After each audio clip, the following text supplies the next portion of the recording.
That's a word kan orang cakap pasal nothing is original anymore. Everything is recreation. Oh yeah. Everything is an evolution of whatever that happened previously. That's how my cats would react, you know. Oh, really? Yeah. I mean, yeah, you talk to them and they just look at you, it's like, meow. You know, I saw this video that said cats, right? They know what their owner, the human being, is saying one. Okay. But they're just assholes because they just don't give a shit Oh. on purpose. So it's done on purpose. Yes. So, and even the meow and whatever is specific to people, and you know, just because you find that meow endearing, so they do it repeat. But then when you try to get their attention and they don't want you to give them attention, they deliberately act like an asshole. Yep. It's like when I want them, they don't want me. But when they want me, I must give it to them. I guess. It's a cat logic lah. Anyway, welcome to Podcast Tak Berlesen. That's your cold opening. Yeah, it's kind of cold. Yeah, I turned down the fan. Yeah, you know, it was even colder. But anyway, today we are going to talk about something related to careers. I think both of us at this point of our lives have a very different view on career already. Okay. Right. Mm-hmm. It's kind of at least for myself it's more about reflecting back on my whole journey, and then I think because I've been doing esports for so long, right? Of course at first, you know, back when I started, esports was all hype and stuff like that. It's like people were asking how do you get in to esports, and then what's esports all about? What can you do and stuff like that. Then now it's, I think, a very different perspective because now it's more about like what's next for esports. You know. And that's going to be the anchor for our topic today.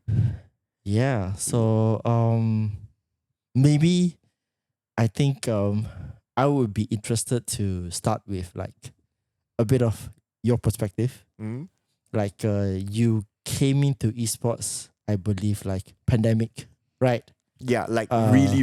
Yeah, like pandemic. really came in. And then you started off as casting, but before that, you already had this wealth of experience, right? But it's very, I would say, different kind of environment, turning from very corporate into esports, which is, I think back in that time, I wouldn't even call it startup. I would call it scrappy.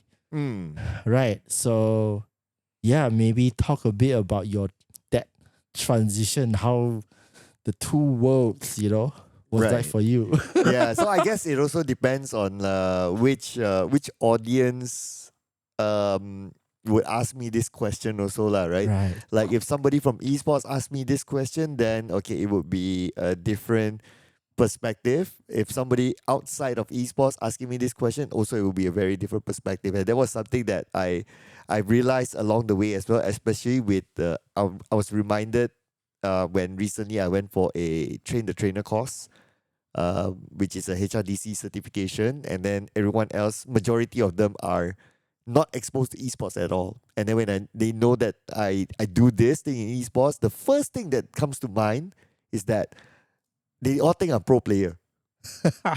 Yeah. But imagine that if somebody from esports, right, and then they ask me the similar question, they won't think I'm a pro player first. Yeah. Probably think, oh, you probably done something else first, content or whatever, right? Yeah. Yeah, and as a matter of fact,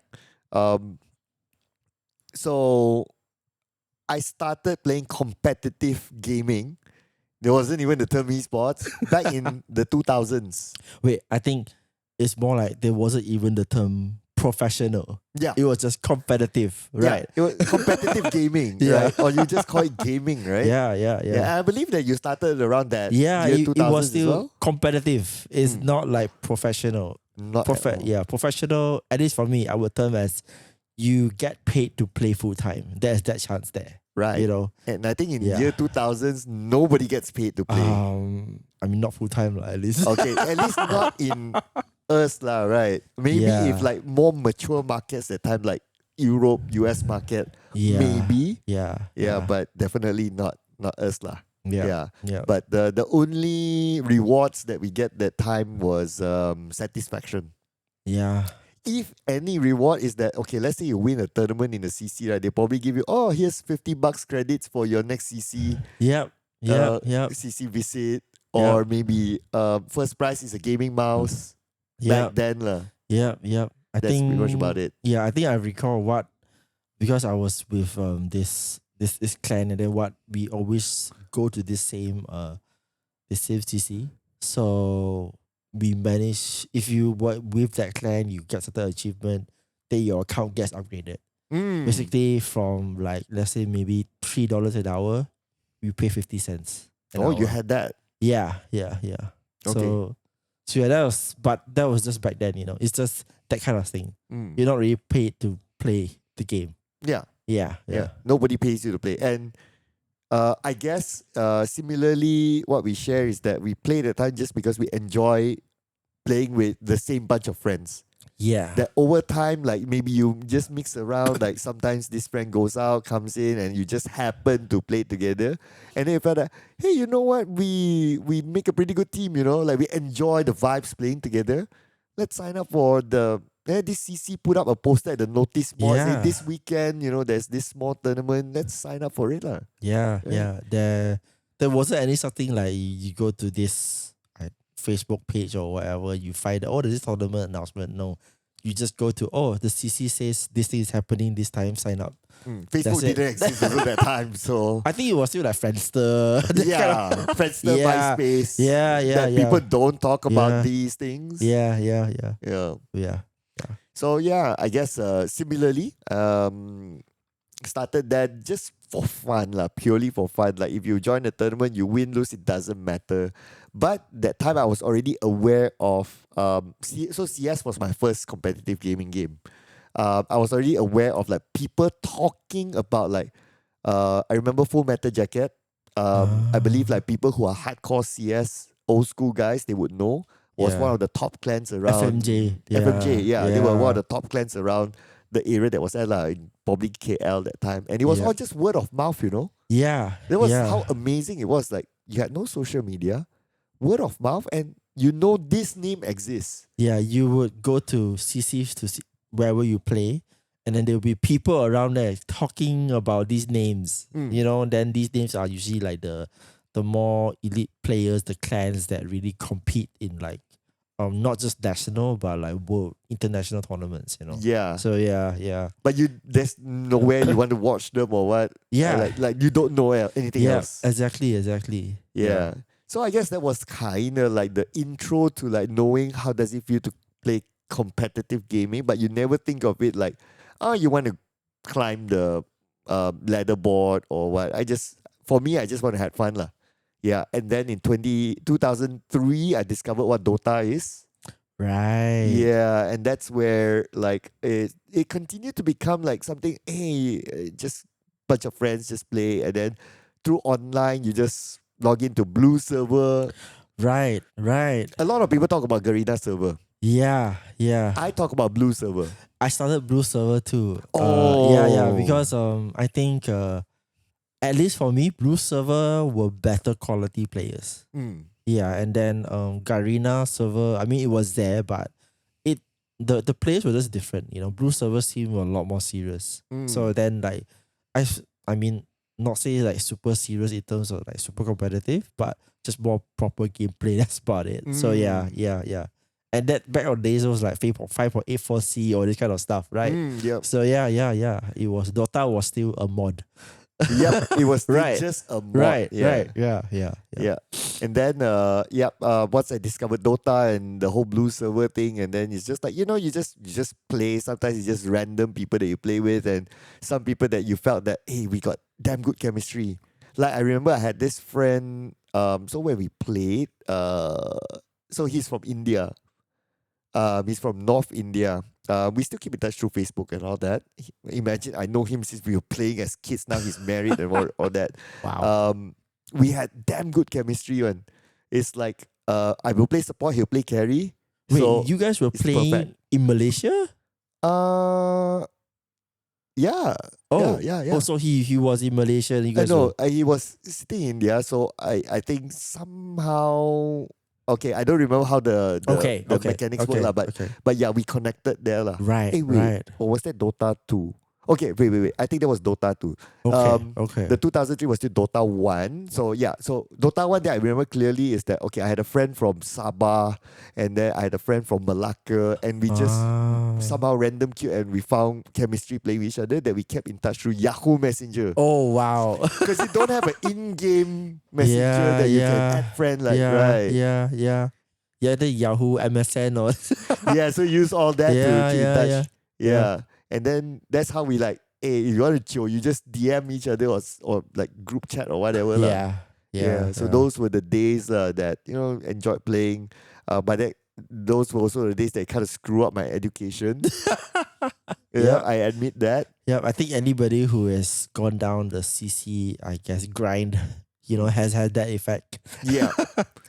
Yeah. So, but yeah, a lot of memories of fun until to the point of that we will meet in real life also. Yeah. Like, remember as a teenager, it's like, hey, I'll travel to Malacca, I'll meet this friend that we had good chemistry with, and then we continue, we meet there, we play CC some more. Yeah. It's the whole fun of it. Yeah. The vibes. Yeah. I never really played Dota tournaments that time. I played CS tournaments. Dota tournaments came later. I remember when I started discovering the world of streaming and content creation first. Right. So how it started is that, along the way I play. And then I believe that there was this one realization is that, why when I queue game, Dota 2 era. It's like, why I queue game then all these people damn noob one.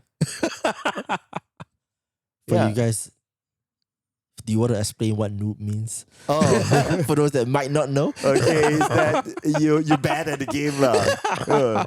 Like the level of noob is like sometimes I feel that this is too basic already. It's like you could not play if you don't know that level. But that's random queue for you lah, right? I guess it's like how Google they call the people who just enter nooglers.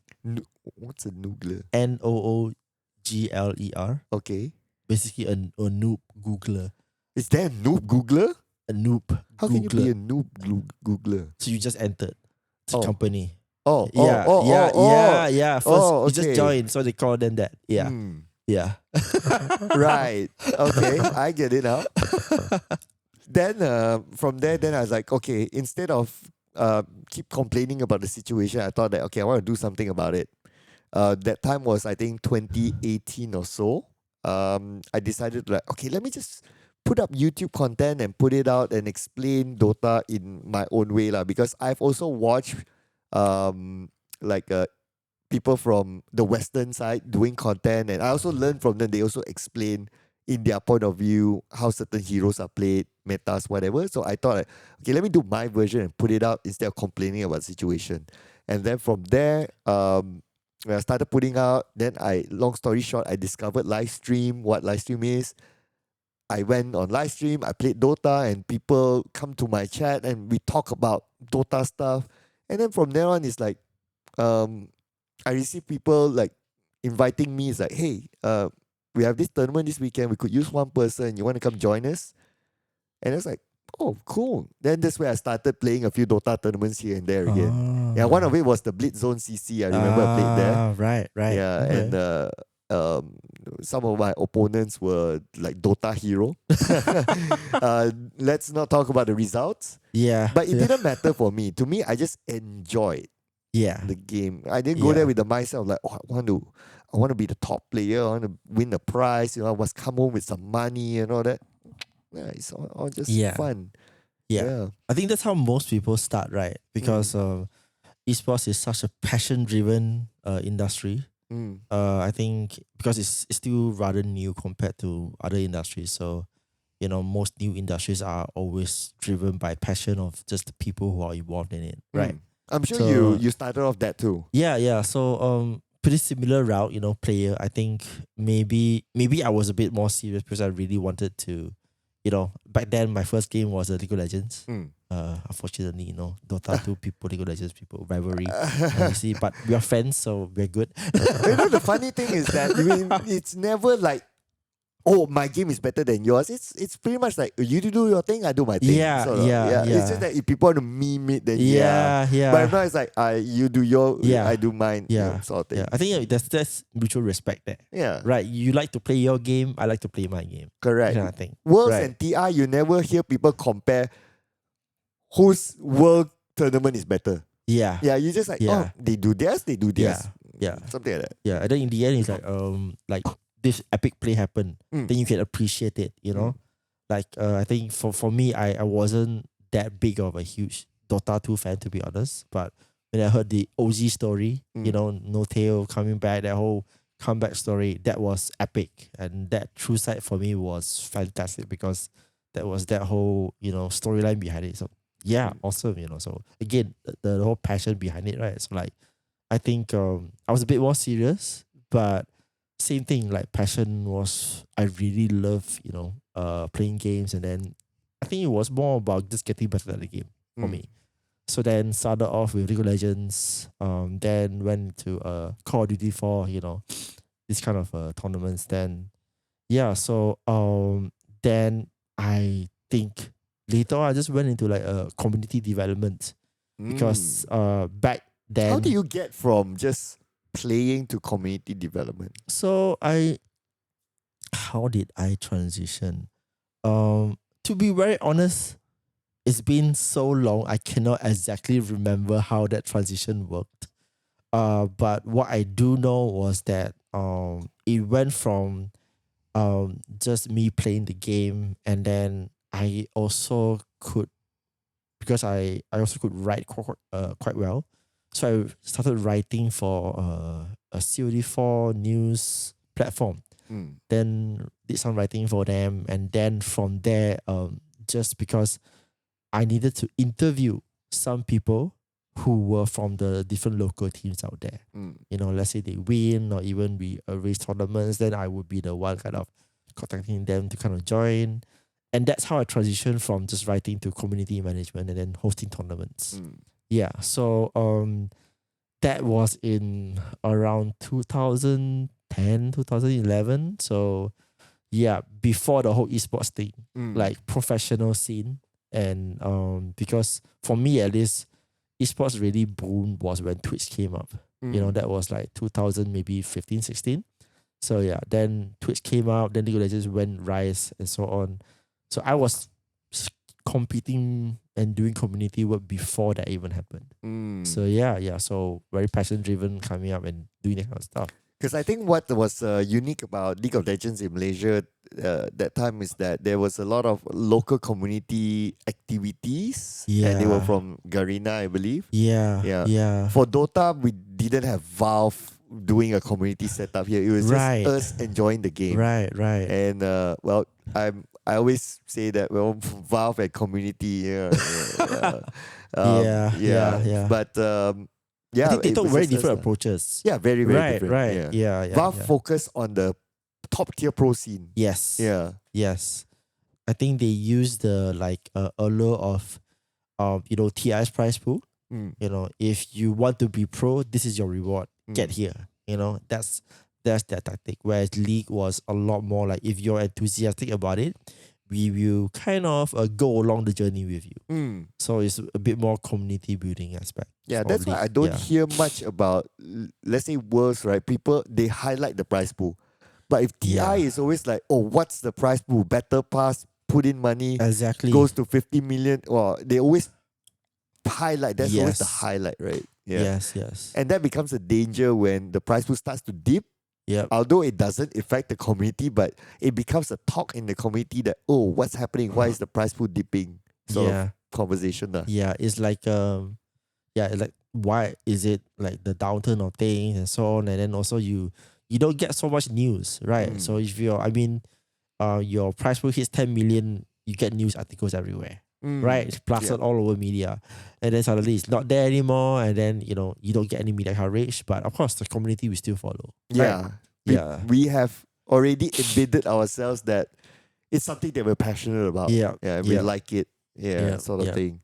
Um, and then I guess to continue on the story for me, then yeah, I still play a few Dota tournaments here and there. Some of them is like people DM me and say, hey, we had this weekend tournament. Sometimes it's like, oh, I saw this weekend tournament. I chose some friends that I felt good playing rank with, and just play lah, right? And yeah, no expectations at all. We just purely played for fun. The key shift was during pandemic when I got let go of my full-time job that time. We'll talk about that in a little bit more. That um, along the way, casting was like kind of like a serious hobby for me. I liked it. I wanted to do better. So naturally, I tried to improve myself just for my own satisfaction without the ever thought of like, oh, I would one day be like doing casting at bigger stages lah. But when pandemic came and then more opportunities in um, esports, that time you have the term esports already, went up, and I happened to be one of the lucky ones to be able to get an opportunity in PUBG Mobile Pro League lah that time, and everything just went from there lah. But I guess what probably those are stories that people would in the modern esports era would probably see more. And I've talked about it in multiple platforms, but I guess for the sake of today's topic, not many people know my previous life. Yeah. Yeah, what have I It's done? a huge contrast. Very huge. Right. Very, very, Yeah. very. So like, how does that, talk a bit about that? How does coming into this new environment? Yeah. Yeah. So to give context, so my previous life, I spent more than I lost count at some point. It's like, is it 12, 13 or 14 years in a corporate environment? Majority of it was in HR, and I specialized a lot more on talent acquisition. Come on, give yourself some credit. Name some of those places that you've been in. Yeah, I've So worked people, with. so people know the context. Like why is it corporate versus how esports was? Right. Yeah. So like some of the either companies or clients that I've worked with, right? So they are major names like I mean, no secret, people can look at my LinkedIn if they want to, but just to put it out there, it's like companies like Nestle, like JobStreet, or also known as Seek Asia. I was with Grab for a bit, and that was the last gig before the whole pandemic came in lah. Other than that, some of the clients that I worked with are major conglomerates like IJM, like the construction and property company. And yeah, I was with consultancy as well. I was with Kelly OCG. We were the consultancy arm of the whole Kelly Services thing lah. And at some point as well, I was with Telecom Malaysia's subsidiary called VATS. Now I believe they are known as TM1. I believe we have a mutual friend who used to work with that company as well. Yeah. Yeah. So that's my width of exposure lah. Like I have a pattern of working with big companies lah that time. Yeah. So my exposures are quite wide, and some of my roles have been quite regional as well. Hence working with different cultures, different countries, something that I'm exposed to lah. Yeah. Right. I guess like, having all that experience, working with corporates, they are it's not just about how big they are, it's about how established they are as well. It must have given you a lot of advantages coming into just honing your craft, casting, right? Yeah. Yeah. And I think you can resonate as well, right? Is that one thing about even when I first started like seriously into esports as well during pandemic, is that one thing I realized is that you need to be really, really independent, and you need to be able to decide your own moves. Yeah. So because nobody is there to guide you to say that do this, and do this. But I must give credit that I before the post-pandemic thing, I had this conversation that kind of sparked me lah, right? Is the conversation that I had with, you remember Lin? We met at we met at Bukit Jalil. We probably don't remember by now, but it's also written in my book. Okay, so he does remember. It's the conversation that I had with Lin and also Adrian Hendricks that time. That these guys having been in the industry longer than me, they said that if you want to cast in Malaysia, you cannot just cast one game. You need to learn how to cast multiple games. So that kind of gave me the spark, lah, right? But of course, for me that time it was like treating it as a serious hobby. So I honed my craft as a serious hobby, lah. But when everything was like all in esports, then the game starts to shift. It levels up. So what moves do I make? What are the things that are important for me to focus on, for me to have a more sustainable career? Those are the things that I need to figure out on my own, because nobody's going to tell you. But because I have enough structural experience and also planning, strategic experience, I could kind of like have an idea of like, okay, what do I need to do to achieve my goal?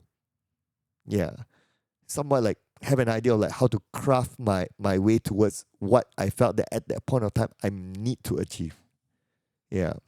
That's cool. Yeah, I think how I can relate, I think that is in terms of just needing to adapt, right, to the many different things that you need to do. Like you, in terms of casting, you need to look into many different games, right? You start off with Dota 2, then PUBG Mobile, right? And so on. I think now you've gone to cast so many different titles as well, right? I think for myself was like, I was fortunate enough to have mentors back then that, told me really about how to focus on what kind of value does esports bring to the market. So back then, esports, it was seen as a marketing tool, right? So then for me, I decided to, from community management back then, I did some agency work. Then when I came back into esports, my motivations changed from I want to be like the next faker, the pro player, that kind of trope. You had that high level aspiration as a player. So because I started off as a player and wanted to be really up there. That changed to now how can I help the next generation instead. And the value that I see at that time was how do you utilize esports as like a marketing channel, just to, I think at that time, was get the name of the game and these players out there. What do people really want to see that makes them excited about things, right? So on the big screen, the game is playing. What's there? Is it just about the players they are playing? Is it the game that they are playing? Is it the different matchups? Is it like the kind of content that highlights that you make? How do you piece things together to tell a very interesting and exciting story for them? So it changed to that kind of motivation. And then, but along the years, I needed to, again, I think, change myself to look at other different aspects as well, which is not just when it comes to how do you market like different tournaments or players itself, but also how does that marketing and work also benefit in terms of company sustainability as well. So I pretty quickly moved, I think in my first few years after doing agency, coming back to esports, I very quickly started to talk to people, try to understand about company P&L and so on. And again, shift towards multiple different roles later on. So yeah. Do you see that? I think because I think my experience is very much from a very startup perspective. Right. Because most of my experience is very startup-ish, newer companies. They even, let's say they are global extensions, but they are still like the Malaysia branch or regional branches, which is the smaller one. Yeah, a more smaller, tight knit, and I think faster paced, faster evolving unit. Less time to think strategically, more focus on execution. And then like higher pressures on the bottom line instead. So yeah, I think for me at least, in esports environment, I think that fit very well. Because esports was new. I think over the past few years that I've been in it, it's just I've worn so many hats that I lost count of already. I think my main difference was like you were front facing. You were facing the camera. I was the one behind the camera, more or less. Right. Yeah. So yeah. So I'm curious. Like for me, the startup world and that kind of experience helped in esports. Do you think there were any challenges for you to adapt when it comes to the more corporate towards esports style in general? I guess at that point of time, my mindset was all about survival mindset. Okay. Yeah, Okay. because I've always had this quote unquote comfort lah, right, of having a stable job for donkey years. Right. That I know that okay, whatever happens, like I'll still be able to pay my bills lah. Right. But when the shift happens, then there starts to be a lot of question of like, yes, now I do this gig, I probably get paid like Right. within X amount of months. Right. But in between, like what happens? Can I still pay my bills? Can I get the next gig to roll the next bill payment and all that? Right. Of course, I wasn't living in poverty lah. Mm. Like I had my savings from the years that I worked. I mean, if you already work for that donkey years and you don't have savings, something is an issue lah, right? Yep. Right. So yes, I do have my pot of savings that I can pull out if I want to. I do have a quite a healthy runway. However, I guess because when I was working, I always had this high flyer mindset that I would need to continue to go and improve, right? So one thing is about like, getting the amount to not touch my savings, but still able to pay the bills. That's one. Another thing is that how can I make this work? Right. That has always, that has been a mix of my mindset that time lah, right? Because if I don't make this work at that age, yeah, I can survive maybe the next 1 year, even if I don't do anything, right? I had a good runway. But can I survive the next 10 years not doing anything? Right. Right? And during pandemic, you never know what's going to happen. Right. That time, you don't know if the pandemic is going to last 10 years. At that point of time. That time was quite intense. It Mm. was pretty crazy. I think I was fortunate that I was in a company that was running tournaments and live streams and broadcasts. So then, then that was flying. So that was going okay in the foreseeable whatever future that was, because pandemic, Yeah. like you said, you're not sure when this lockdown is even going to end. Exactly. Right. And I'm pretty sure for you it must have been quite scary, right, to be in that stage. Very. Yeah. Very scary. Very, very scary. It's not like, oh, I'm like towards my retirement and I'm like, okay, maybe I can refocus on doing, not worrying too much about finances. I still had to worry about finances because I was in my early 30s. So there's still a Right. long runway Right. that time. Yeah, Right. so I had to figure out like, okay, what do I do now? Okay, now I get to cast PMPL. Great, Yeah. right? How do I maximize my opportunity there? How do I grow from there?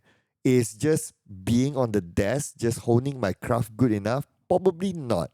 So I figured out that time is that, okay, this is an entertainment business, and I just learn by looking at what my peers are doing and what they do well. So this is where we learn from other people as well, right? So I look at people who were around me that time, like people like Jay Hunter, people like Chuchu, people like Gideon and all that. Especially for like people like Chuchu, Jay Hunter, that I could remember a bit more clearly.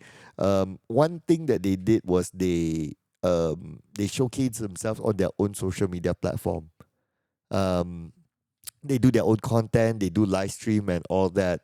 And when I see them, like, oh, okay, they get a lot of attention doing this, and of course during that time there was also Facebook gaming, Yeah.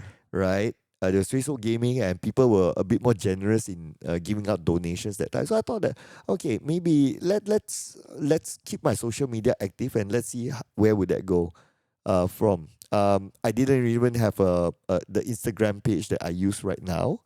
I probably only have Facebook that I used from before, but I want to see how I can just use that same platform and still continue to do so. Yeah, I did my live stream, and along the way I kind of like try to shape like, okay, what do I want to do with my live stream? So I'm also trying to discover, right?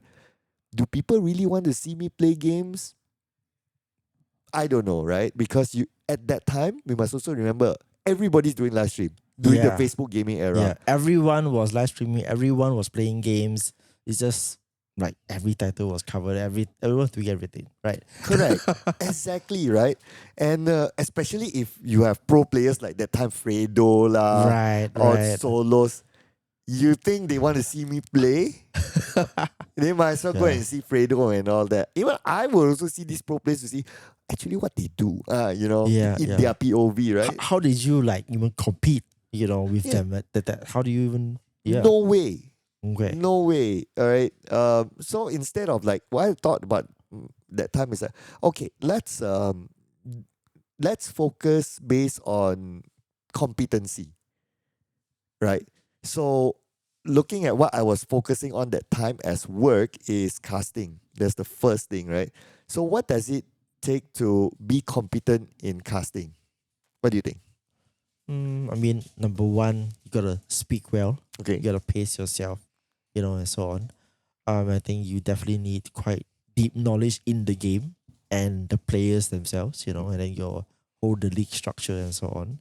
And then you also need to be able to know how to, I think, paint the narrative, and then especially, and then on the flip side, in those very intense moments, fast moving, right?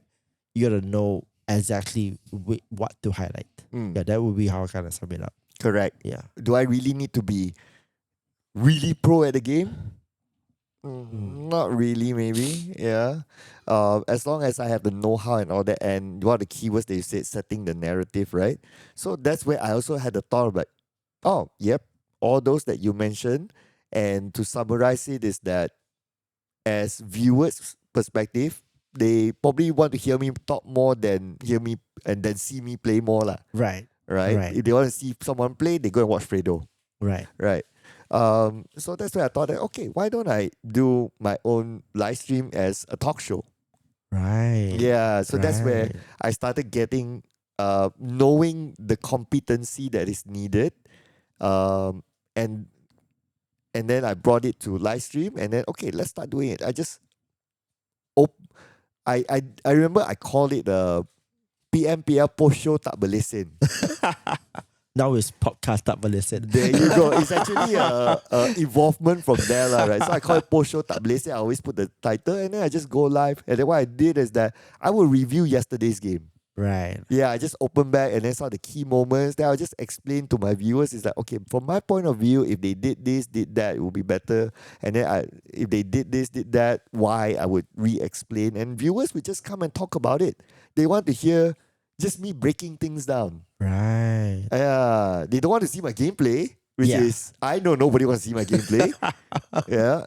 Yeah. I could play okay PUBG Mobile, but I'm obviously not Fredo. Right. So they want to hear me break it down. Right. Yeah, so I was Right. like, okay, then I just break it down, Then the chat just goes like, oh, what if this, what if that? Then we just go back and forth like that. Right. So I found a lot of value in that. Then I just continue on.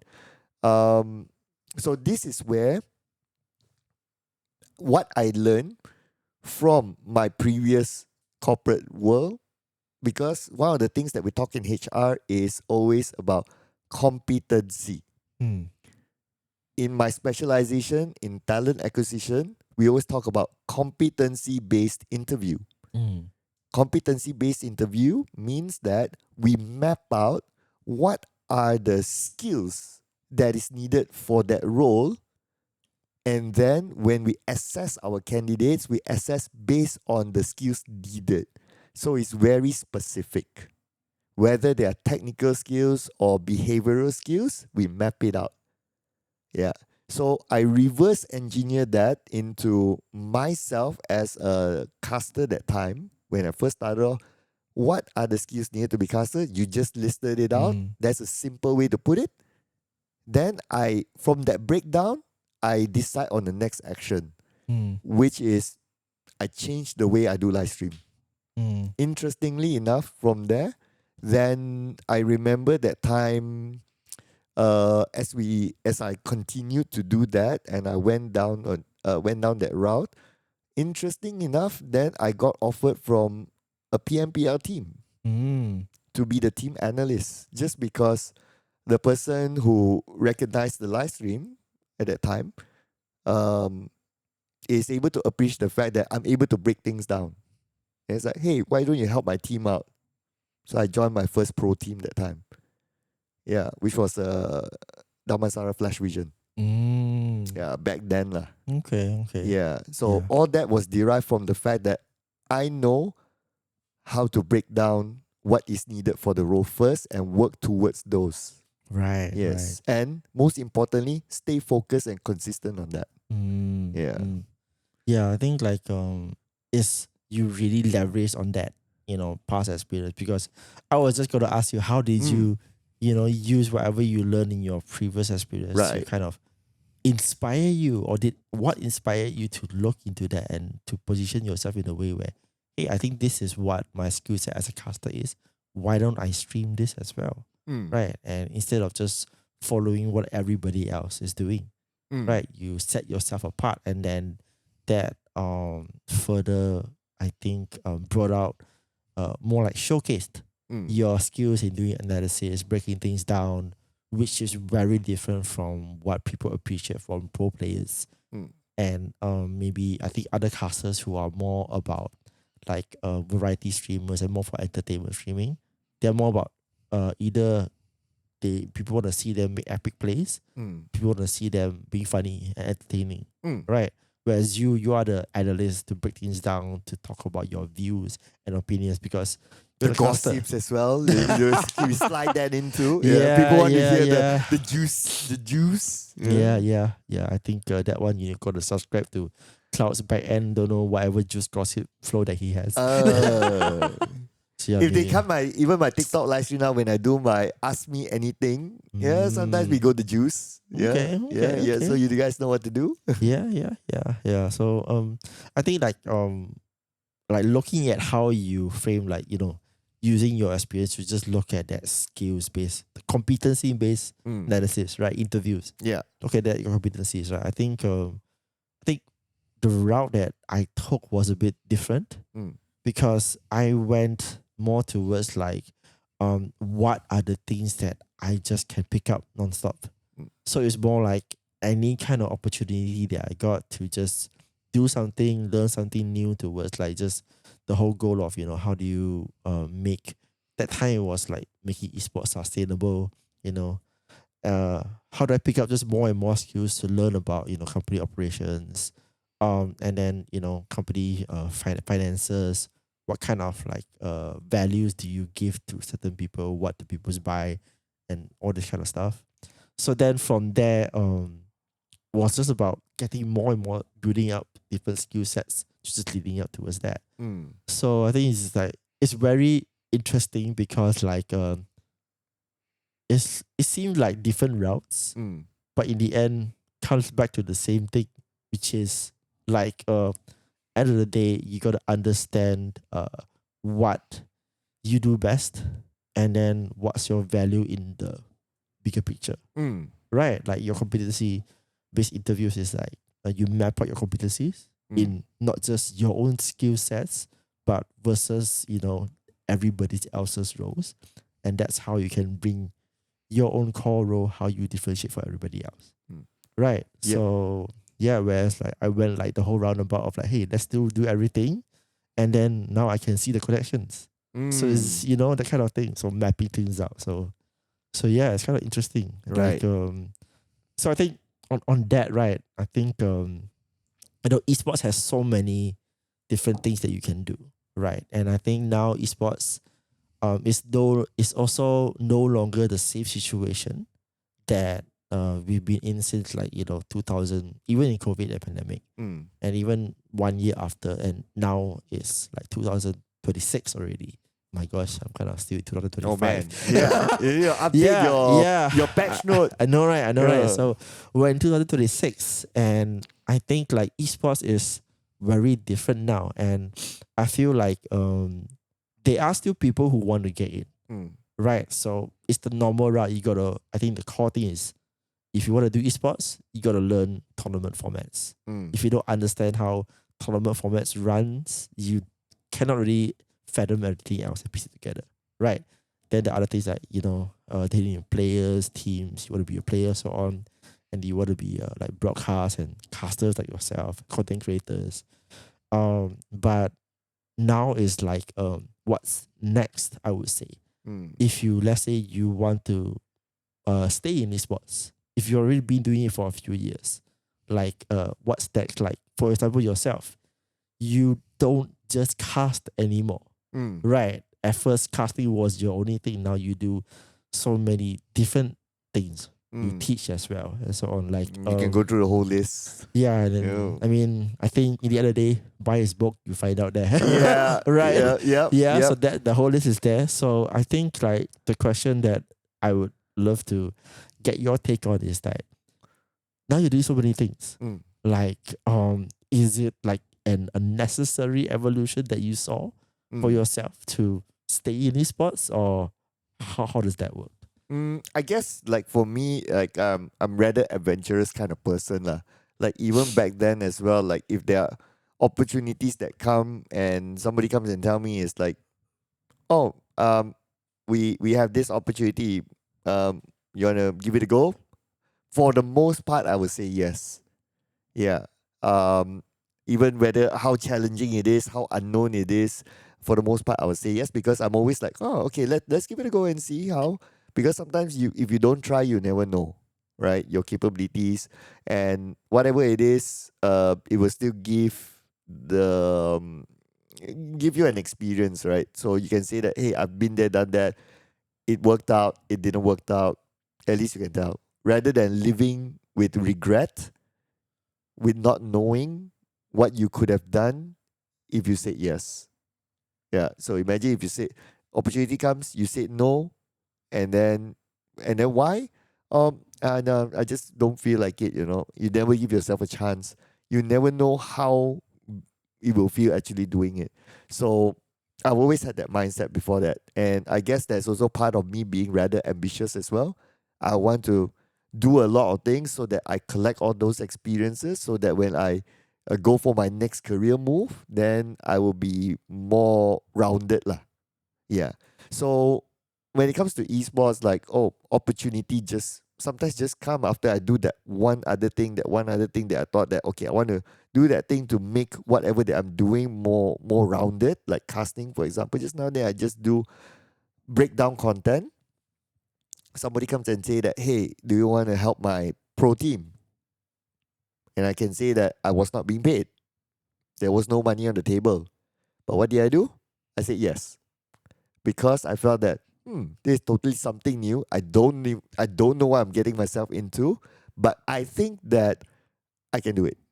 So I challenge myself as well, right? Like whatever that I've learned from before, like I used to manage people as well, how to manage people, and then with the understanding of esports and the game itself, let's try to bring it on to this opportunity lah. So the offer on the table was that, okay, you help my team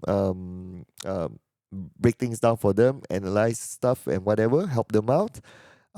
If we win and we go to C that time, then I'll give you a bonus.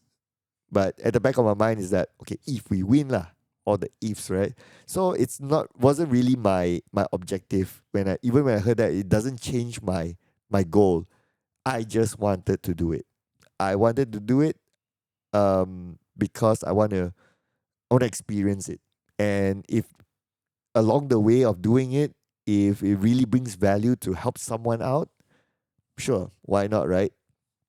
So that was where I went to lah at the end. And yeah, because I was always so adventurous, then the next opportunity that comes after that, whether it's like teaching at the university, which has a side story of something that I was always passionate about even back then, to give back to the community in terms of education. I felt that, oh, then that opportunity came. I said yes. And then opportunity to join like even bigger team, which is EVOS. And it's scary to join EVOS. At the back of my mind is that, oh, EVOS has a huge fan base and there's a lot of expectation to perform. But what did I do? I said yes. And I picked it up. I was like, okay, let's go for it lah.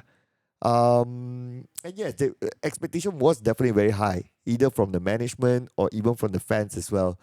Um, we are not BTR level, but we are still EVOS, and I still get my hate DMs when they don't perform. So I know a small feeling of how a BTR player would feel.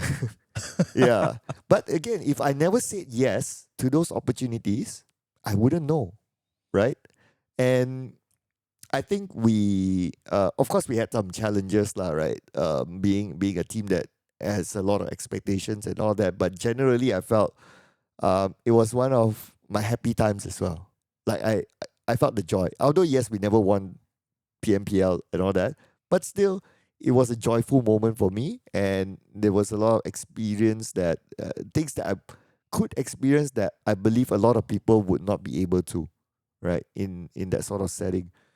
So again, it comes back to like, if I'm not adventurous, if I am overly reserved by no, you know what, I don't think I'm ready, and all that, and don't think I'm ready, I wouldn't have gone there. And because I said yes, I challenged myself. Okay, cool. And then from there, the next opportunity came. Level up some more. Brunei came, says that, hey, coach the Brunei team for SEA Games. Dude, you're talking about coaching a national team from there. What did I do? Say yes. Exactly. I said yes. Let's bring it on. So I guess the lesson is just say yes. Yes. I was very adventurous that any opportunity comes, I would challenge myself for it. I doubled down the challenge in Brunei. So the format that time was each country would send 2 teams. And then I was asked, like, okay, so there was Brunei 1, Brunei 2, and the PIC from Brunei was transparent to me to say that, okay, Brunei 1 is the better team, Brunei 2 is the lesser team lah. Which one do you want? Guess which one I picked? I'm gonna say the lesser team. Exactly. Right. Why? Yeah, because I want to challenge myself. I want to see how far I can help these boys.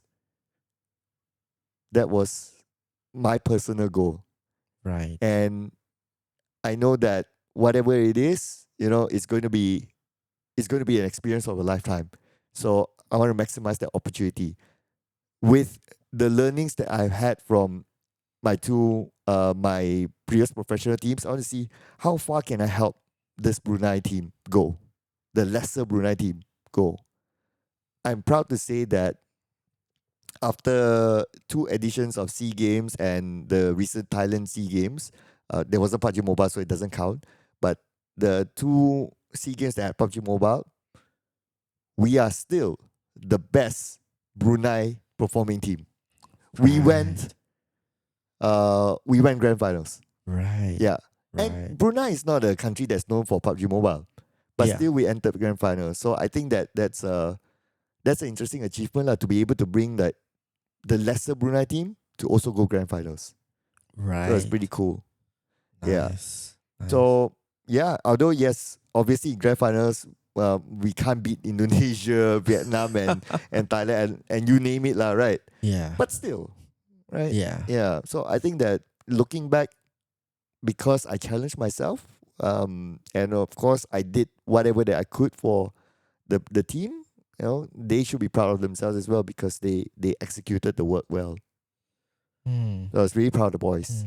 Yeah. Do you think like this kind of mentality, like just say yes or be very adventurous, is what it takes to, I would say, stay in esports, full time? I would say I believe so. Okay. Because I think that especially in esports, in my role at least, they're all freelance roles. Right. It's freelance a little bit here, freelance a little bit there, part-time a little bit here, part-time a little bit there. Occasionally, I can also break down more, like people want to say that, yes, I have done observing, I've done marshalling. Yeah, let's not go down the list. Yeah. We just bundle. Everything I said yes. Okay.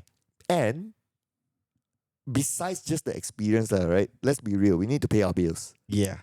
if I say no to some of the opportunities that were presented to me, when the people who came to me and offered me, I believe that if people comes to you and they say that, hey, do you want to help me out doing this, means that they know that you can do something for that role. If not, in the first place, why would that person even look for you? Yeah. Would you believe in that? Yeah, definitely agree. So then that's about me believing in myself to say yes. So because of that, then I hone a variety of skills. If you ask me, yeah, I've done marshalling. It's just that whether I want to talk about it to people or not, it depends, I guess. But for the most part, not really, because I also believe that there are a lot more amazing marshals out there. So I'm just another person in the system. But if need to, if people tell me, oh, do you know how to do set up player stuff or whatever? Yeah, I've done that. So yeah, do you know how to run OB for this game? Yeah, and I know how it works and all that. Yeah. So that, because of the variety of things that I'm able to do after an opportunity was presented to me, I took up the challenge, and sometimes I don't know how to do it. I just say yes first, I figure it out later. then um then of all the varieties, then okay, if I am not doing this because maybe it's off season or whatever it is, I can do something else and still earn some income. If two of this is like off season, then I can do the third thing and it still earns me a little bit of money here and there. So it helps me to sustain more in the world that is so you don't know what's going to happen in esports. Right. Yeah. Right. Yeah. Do you have those sort of moments for yourself? I think that what I can relate to definitely is the kind of saying yes to almost everything. So because I wasn't like a caster like yourself, mainly I'm employed by companies doing project management, marketing, and so on. But it was more about if circumstances needed me to step outside of my scope of work, I would still do it, because in the end of the day, it's about how do you get things done. And sometimes I would say, at least for me, like, if you can see the gap, right, and if you still choose to not do anything about it, right, you're part of the problem, not the solution. So then, like, the choice there was usually like, hey, I'm presented, this thing needs to get done. Then there's like this maybe blockage somewhere else where somebody's supposed to do certain things, but for whatever reason it doesn't get done, right? Then I can choose to either, like, just say, you know what, I'll wait for that to be done, or I will go and see circumstances where it's like, I think I need to step in and just go and do this. So usually I would choose to step in and then try to resolve that issue, just to push things forward. And the goal is really just to make sure things get done and run smoothly. So I always step into those situations where it's like, if I see a gap, if I can do something about it, I try my best. Of course, I will be careful to inform the necessary people and stuff like that, so that it is, would be stepping over somebody's shoes here, toes here and there, but I'm mindful of that, to let them know that, hey, can I get this done, and so and so, I'll collect this thing, get the proper permissions and so on. But still, I wouldn't shy away from those things. Like, it's not my role. I wouldn't ask those questions. I would say, no, it's not about is it my role or not. It's about what needs to be done next to push things forward. And that's always the priority and prerogative. So it's like, it's not exactly just saying yes to everything, but it's more about, does this need to be done? That if it needs to be done, then if nobody else is available, then I'll do my best to go get it done as well. So I think that mindset is what I think I can relate to your journey in a way where it's like, you just sometimes you just say yes to things that you see out there, right? Like, this opportunity like falls on you, like your analyst role, and so and then your coaching role and so on, right, to help the boys, and then you just say yes. Whereas for me, it's not exactly I say yes, but it's more like I see the gap, let's get it done and let's solve it, right? So in a way, it's also I'm saying yes to going and getting those things and solving those issues that come along the way. You could have said things like, "It's not my problem. It's his problem." You could have said that, right? And still it doesn't affect your salary. You could have said that. Yes. So I think like I mean, if I were to answer the question that I posed to you just now, right? For me, I would say like if you want to survive in esports for a long time, I think if you're working on a more back end role, it is a bit easier to stick to your specialty. To your technical expertise, and you do that for a long stretch of time. I think two very good examples is when it comes to broadcast, and then the other example is when it comes to tournament organizing, right? People might think doing a tournament work like being a marshal. Sure, you start off as a freelancer, you learn how to run the scoreboards, update stuff here and there, work with the players, make sure the lobby check in, all this is done. But as you progress to a full-time role, there are actually much more things that you take on, where the focus isn't doing the work, where the focus is now towards like how do you train somebody else to do the work as well. You supervise them. So I think further on in my career, it was also working on like, what if I'm no longer doing the work? Can I get somebody else? Can I teach them or onboard them to do the work instead of myself having to do everything?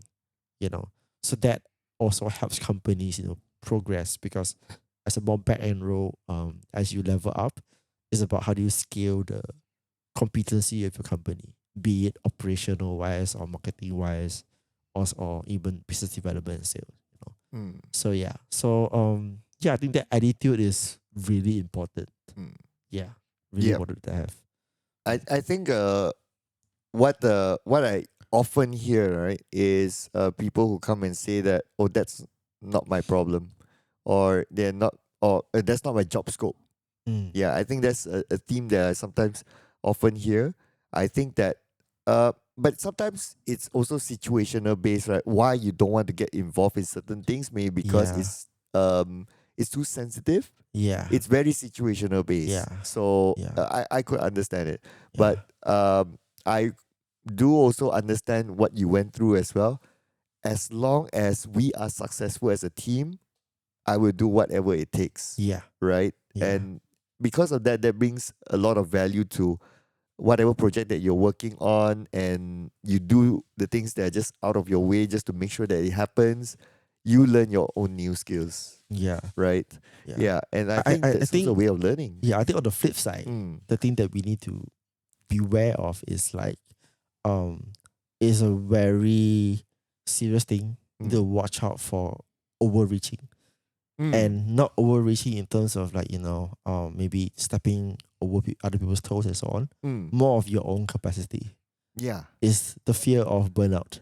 That is actually very real. I think like, and sometimes it doesn't show up immediately, but it's something that you gotta mindfully over time, you watch yourself, like you do so many things. I'm pretty sure you have your own ways to, regulate yourself and so on. Right. So like, I think like on the positive side, if you say yes to opportunities and say yes to things that need to be done, it helps you grow, and then it kind of locks in your kind of this security in terms of esports. You can help things and smooth things out so well.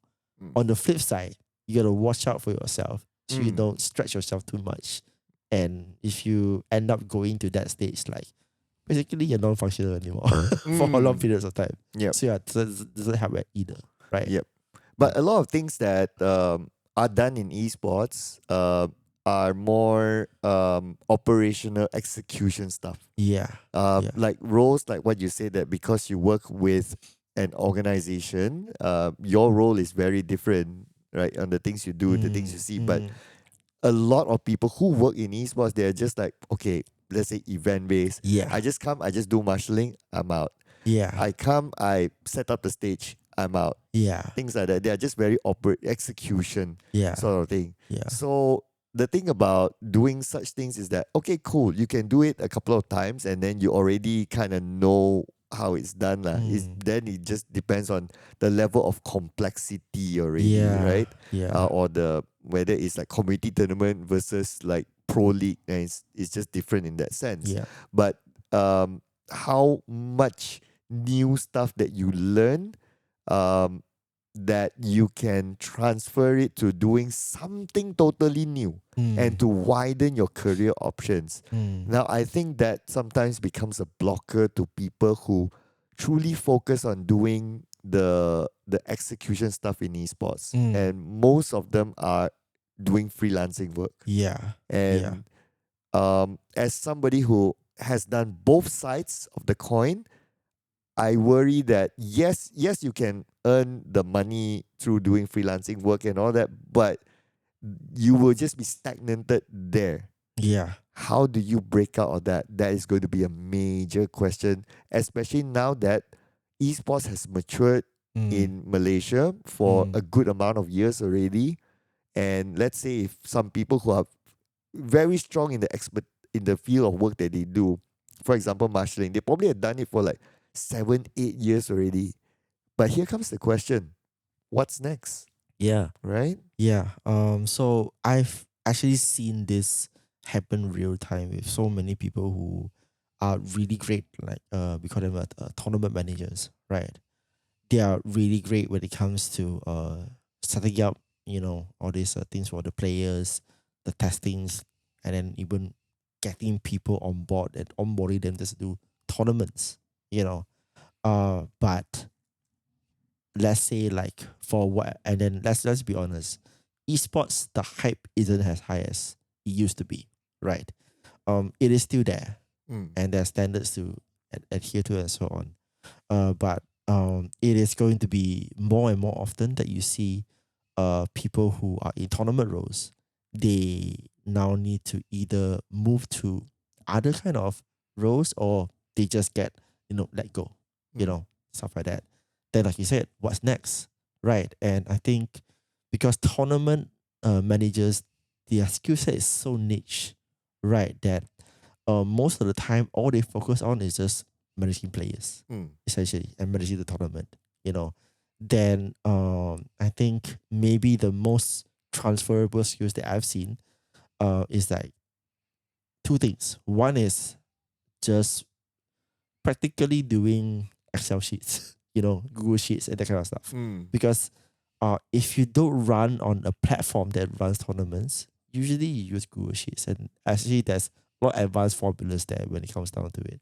But key is you gotta learn the outside of tournament management. How does this apply as well? How those formulas?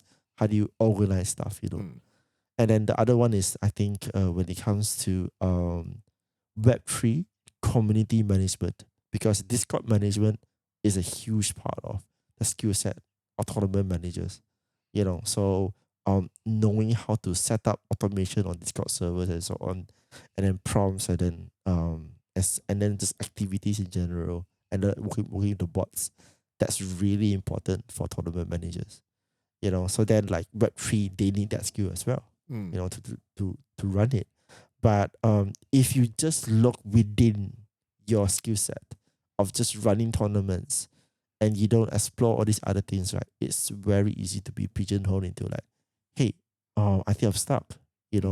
I cannot do anything else, right?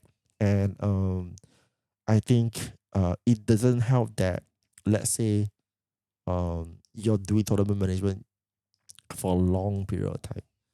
What you study is not just what you do, what you study. It's just how do I run tournaments better.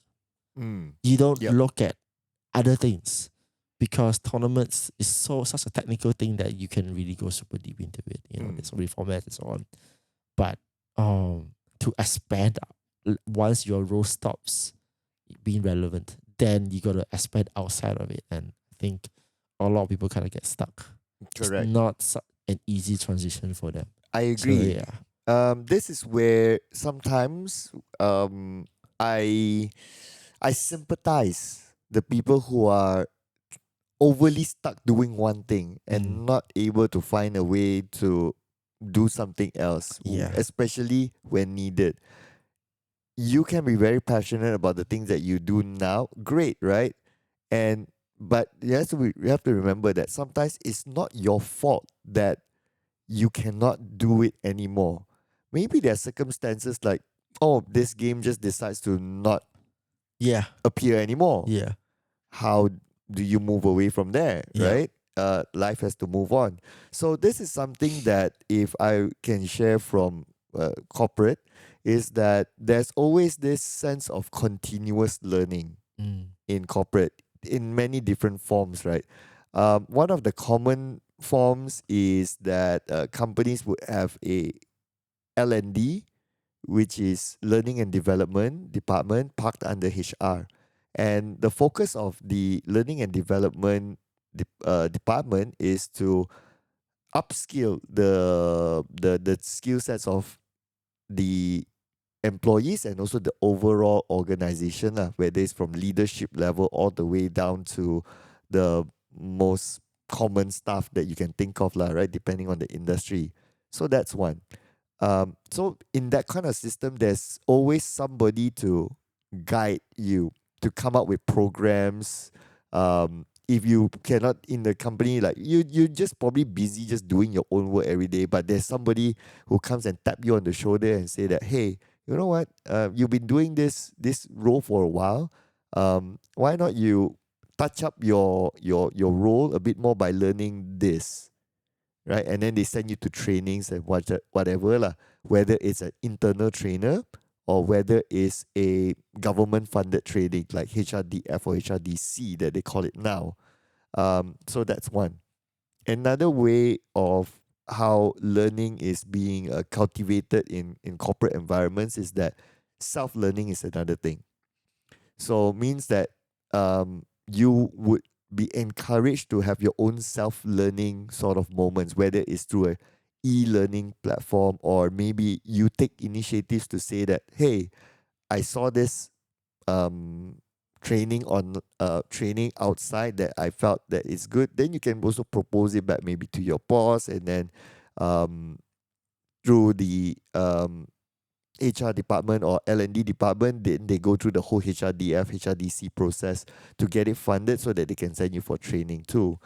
There are also more cost-effective or straightforward ways to train is that things like buddy system. Like, oh, okay, today I sit with this guy, I learn what he does, and maybe he walks me through it. That could be one as well. One more other way that I personally do like is that so you have your main job that you do, right? And then at the same time, you do one side project on top of it.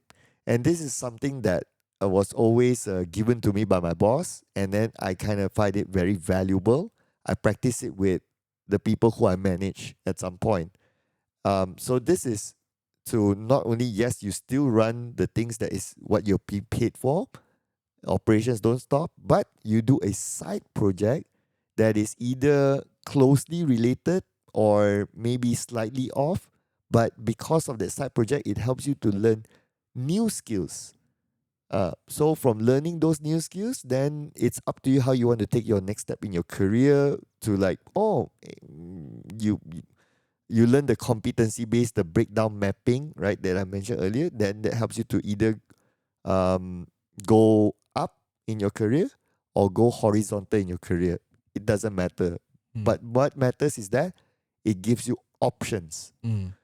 So coming back to how a lot of people who work in esports, and I'm saying all, but I'm saying the category, especially the category of people who work in freelancing in esports. Yeah. Cool.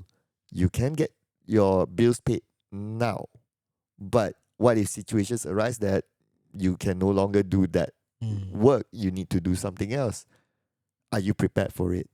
Because as a freelancer, you are not exposed to these sort of learning methodologies. Nobody is here to tap you and say that, hey, go take this course. right? I can help you to get it funded. You just go learn something. Nobody's going to tap you and say, hey, you know what? Now you're doing marshalling. Why not you do a side project to learn a new skill? Nobody's going to Yeah. do that because it is at the end of the day down to the individual whether he realized or not. Yeah. For the most part, from what I observe, they don't. Do I fault them? No, because you need some level of guidance. Yeah.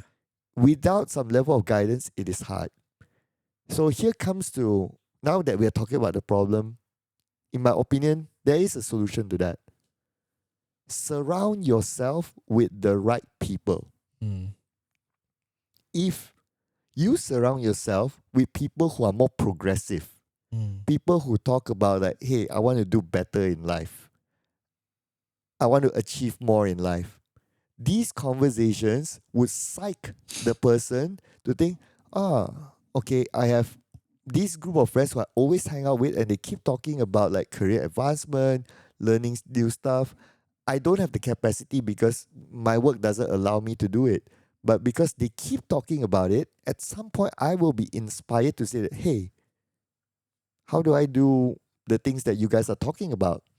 It is Yeah. something like that. This is the Yeah. same that our parents told us when we were kids, like, make friends with the right people. Yeah. It is exactly the Yeah. same thing.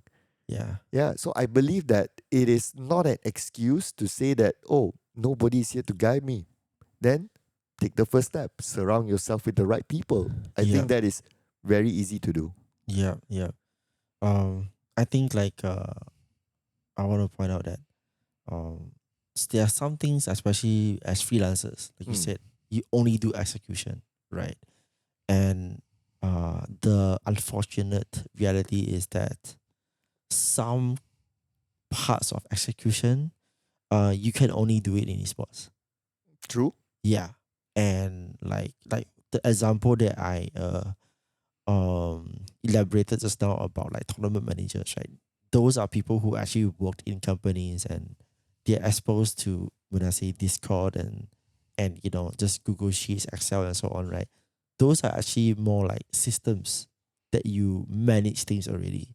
But if you're a freelancer, most of the time you don't have any exposure to that. Mm. You know, maybe you help somebody copy paste something to those kind of things, but you're not really the one to build those things from scratch, or how to work around it. So like you said, you're just not exposed, right? And then who do you go to, right? Who do you talk to? So I think it's important to surround yourself with the right people, and I think you really need to seek them out, Mm. right? And maybe if, let's say, you cannot find anybody within your vicinity and stuff like that, right? Like your direct friend group, maybe let's say your direct friend group, you're the only one doing esports, Mm. right? Mm. Actually, there is no harm to talk to your existing friend group and ask them, hey, what do you guys do in your career, I absolutely agree. in your workplace? Because you find often that there are so many parallels. They're quite similar. So the key, like you said, is just continuous learning. And if you are not in a situation like a company that gives you that opportunity or structures that for you, you gotta find it for yourself. Mm. Right. I think especially if you really want to chart your way in terms of like a career and stuff like that. Like even if it's just focusing on esports itself, Mm. like drawing experiences from other industries, like for yourself, you should draw from your vast experience from corporate HR coming in, and then you can have this inspired to, hey, I should pursue these things to learn more, pick things out, to capitalize on more opportunities that may come along the way. Or if I say I feel like I need opportunities, should I try something new?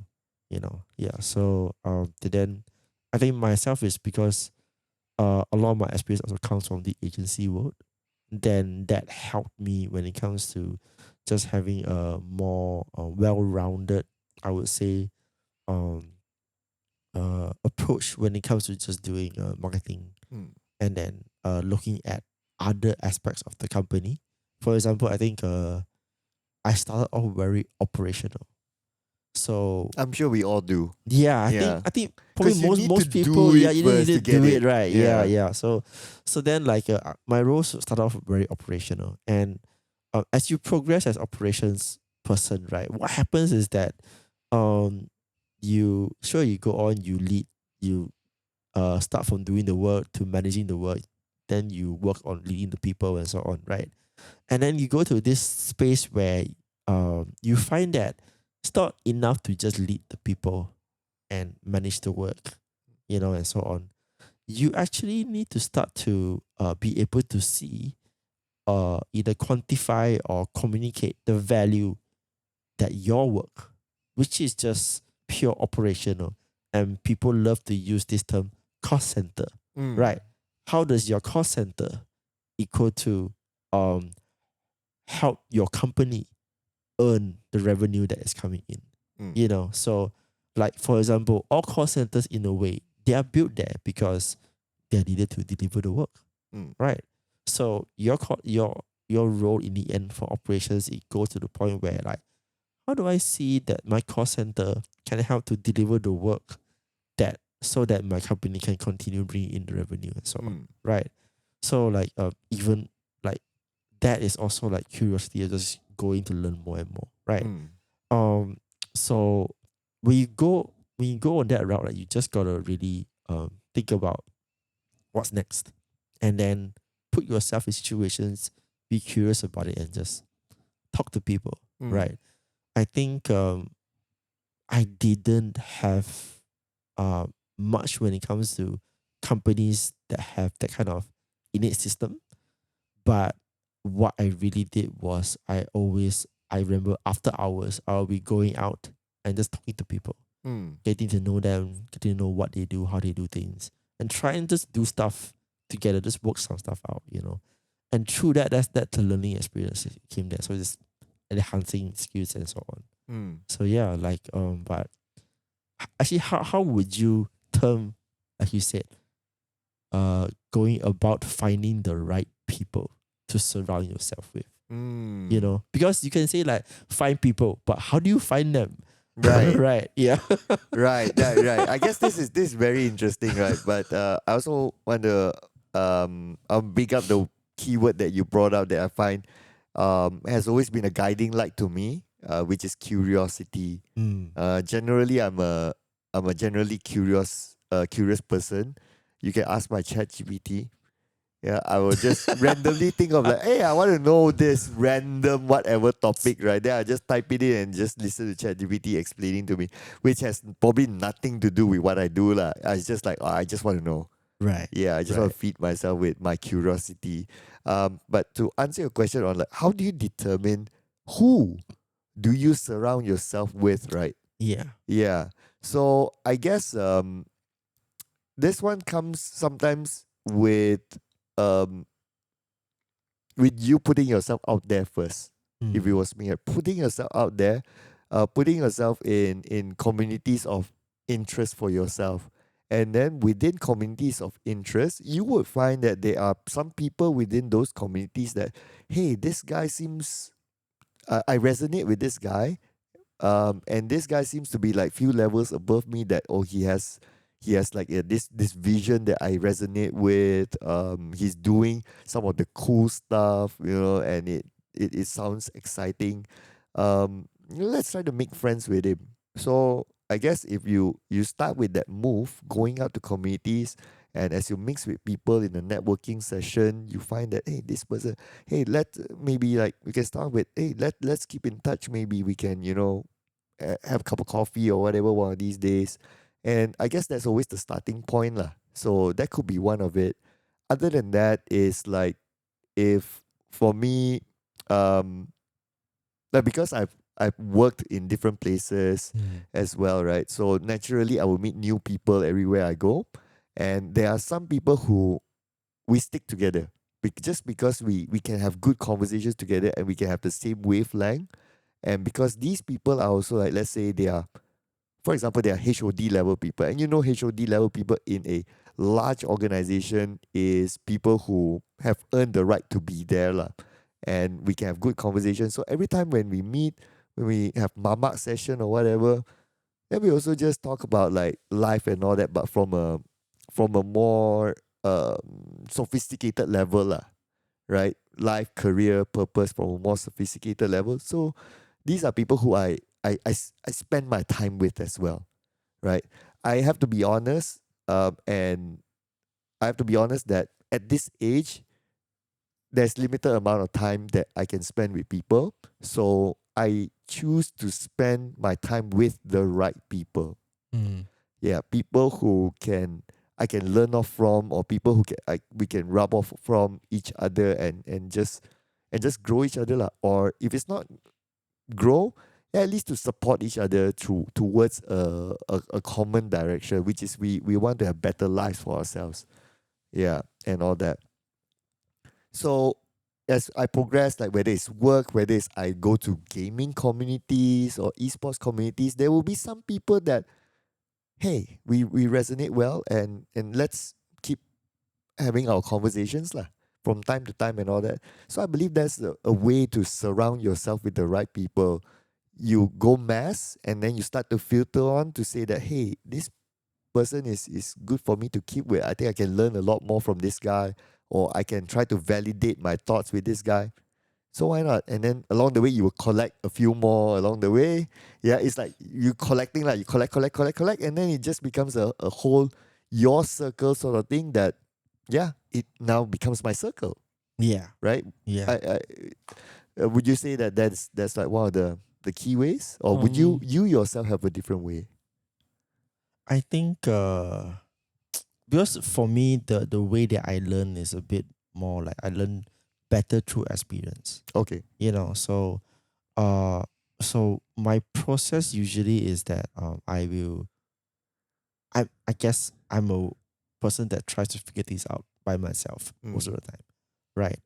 But I the beauty of it nowadays is that, you can ask ChatGPT, or there's just so much content out there that you can really just be inspired or just draw from or learn from. Right. So I think that the difficulty is about filtering which one might be right or might be a bit off. Right. So but my process usually is like first to really seek like, okay, maybe what do I want to do next. Right. It doesn't need to be one thing, it can be many different things.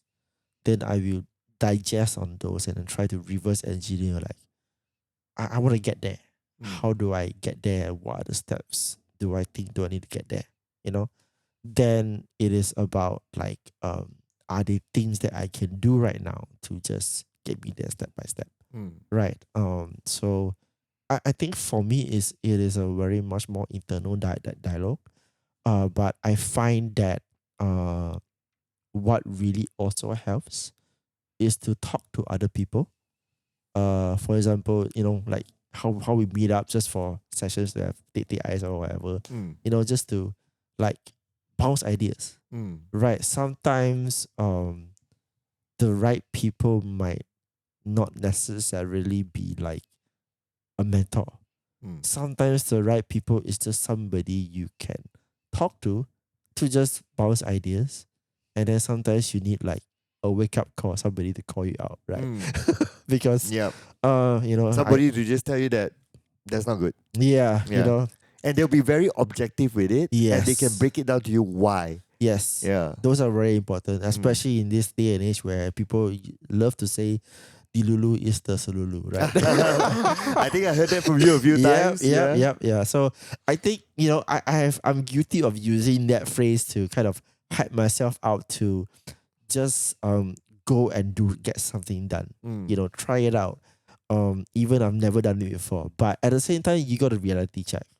Right? You got to be honest to yourself. Is that, I can have this mentality to just go and do it.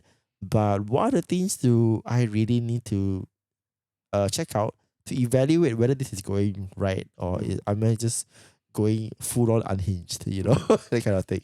Right. But sometimes people can help you reflect on that. Right. So I think I think like I will often seek out people who maybe can be honest to me as well for what they see. And then um that kind of feedback is really valuable to have. And then sometimes it's just maybe having somebody to just, share stuff with, that's valuable as well for me. So I think besides finding the right people to learn from, sometimes it's also really important to find the right people to know they have your back. Right. Because I know like Simon Sinek said this once. Sometimes all you need is just one person to believe in you. That's it. That can really go a long way. So yeah. At least that's for me. Probably a kind of more isolated perspective. Yeah, but yeah, I mean it's different approaches, right? Because some people might be, well, I kind of feel that the term introvert extrovert is overly used sometimes, and it's sometimes used in the wrong context. But I guess if I were to still use that, then your approach is the more introverted approach. Yes. My approach is the more extroverted approach. Yes. That I seek people to surround myself with. And I think if I were to summarize the type of people that I personally like to surround myself with, it's not successful people. It's people who have the growth mindset. Right. Yeah, that's really important. Yeah. So it doesn't need to be like, oh, this businessman who has made it and I want to rub shoulders with him. It's not that. I'd rather, and this is very personal, right? Different people might have a different perspective of it, but I personally like to be with people who are grounded, but at the same time, they want to do well. Yeah. So that's where I surround myself with these sort of people. lah. And in fact, you are one of those people that I appreciate having around as well. That's why we have frequent conversations. I have a good amount of friends as well that have that level of quality too. One of them is a friend called Ikwan, and I actually wrote his name in my book as well. And he's also somebody that I meet from time to time. He has a family, so he's a little bit more busy on outside of work life. But when we meet, it's always very good quality conversations. And that's what I appreciate, because he also has this growth mindset, but he's not like, oh, I made it. I made my millions as a, those sort of people. No, he's also very grounded person. Yeah, he's okay to do and all that. He's also grounded, decent family. So yeah, I do like this meeting this sort of people as well. Even like you've met my other friend from when at uni, right? Ivan. Oh right. Yeah, he's my school friend, and we vibes in school lah. But besides just personal vibing, he himself, he has his own growth mindset. Like career wise, he's quite contented with what he does, but his growth mindset is more on like wellness and taking care of himself. So he runs marathons, and he always wants to challenge himself to run the next marathon. He trains for it. The last time I ran a half marathon that I almost died, I didn't train for it. I purely based on what I feel that my physical capabilities are at that time lah. But he's like, I train for it. So this is also a form of a growth mindset person that I enjoy surrounding myself with, right? He has his own way. This friend equal of mine, he has his own other way as well. And they come with different ways of growth mindset. But as I feel that as I surround myself with these people, of course, I make my own ways of growth, but I can pick up things from different angles from different people. So I guess if anybody wants to try to take this approach for themselves, then do look at these if they want to copy and paste my thought process lah. If not, it's always okay to just copy and paste whatever a person is doing. Let's say if people want to just templatize whatever I do and try to apply to themselves, along the way they will fine tune to what fits them the best. Yeah. But the key baseline thing is that surround yourself with the right people. Yeah. Yeah, Definitely. So going kind of back on track with like, what we're looking at esports careers in general, right? I think the industry is really entering a new phase. It's no longer, it is still new, but I think it has come a long way. So there are like many companies who have started to become like really well established, well-oiled machines. And then I would say, going a bit more into like corporate already. Right. They are like plenty of those kind of companies emerging. Like even new companies coming in, like they themselves might adopt a more like corporate mindset instead of just pure startup and just scrappy community passion driven.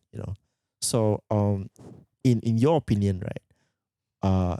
If there was one skill that you would say the most important to like have, be it for somebody who is entering, or be it for somebody who is working in the industry right now, what would that be? Ooh. Are we talking hard skills or soft skills? Any? Ooh. Yeah. Then I would put it as like you need to have the the the willingness to learn skill. Mm. Because I think that if you are not willing to learn, then we fall back to whatever that we talked about previously. You will just be there doing that one thing for don't know how long. And let's be real, esports industry has its ups, has its downs, just like any other industry, Yeah. right? So if you're probably there when it's up, but are you prepared for when it's going to go down? Mm. And we're not talking about mentally prepared. We're talking about skill-wise prepared. So if you are not willing to learn, then it becomes a big issue, Yeah. right? Um, so recently I went to the Triple T course by HRDC, and there was one person in my cohort that um, kind of gave me a bit of a reflection, lah, right? So in the class, I shared that I actually went to this uh,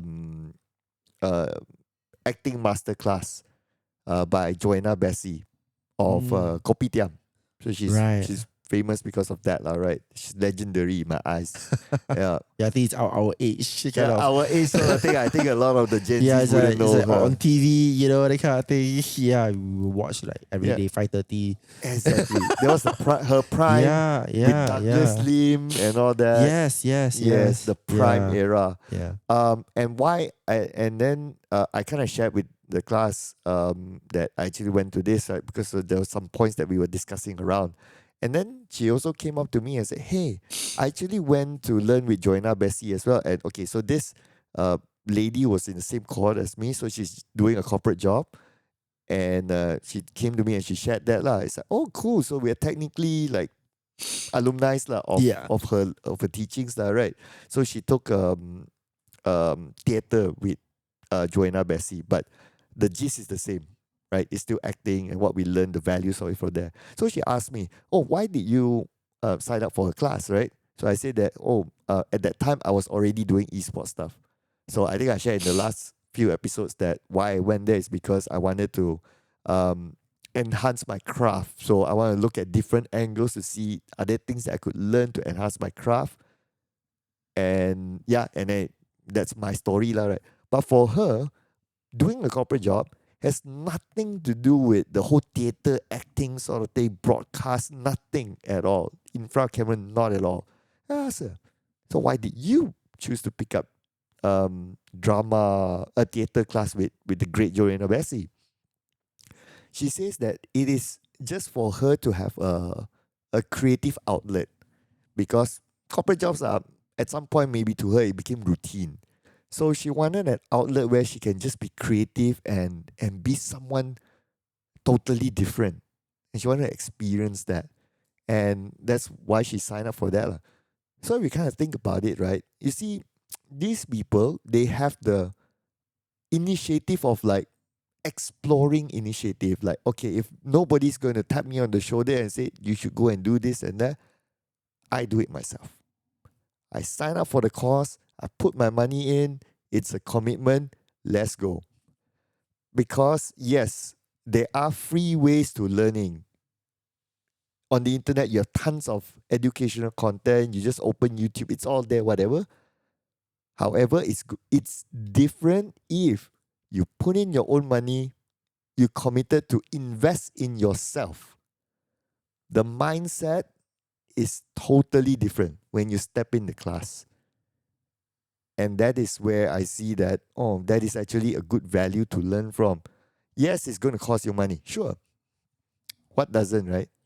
But if you could save that few cha time or that few tea life, collect that money and reinvest in yourself, I would say, why not? Right?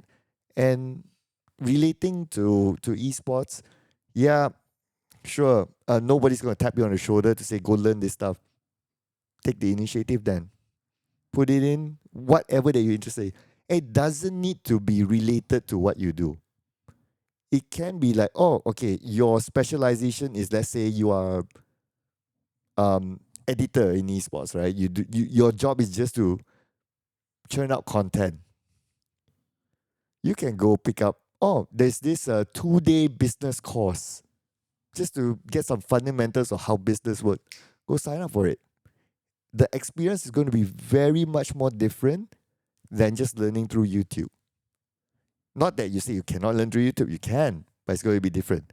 One is your personal mindset commitment. Number 2, the people that you meet there. And I think not many people talk about this.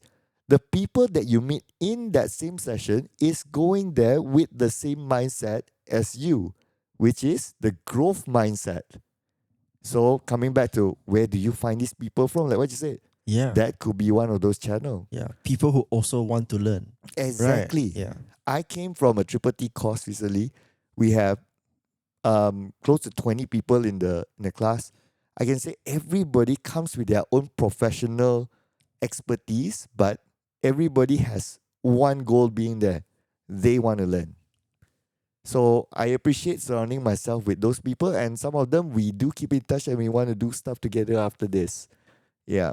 So yeah, I think that this has always been the blocker for people who are too embedded doing one thing and one thing only.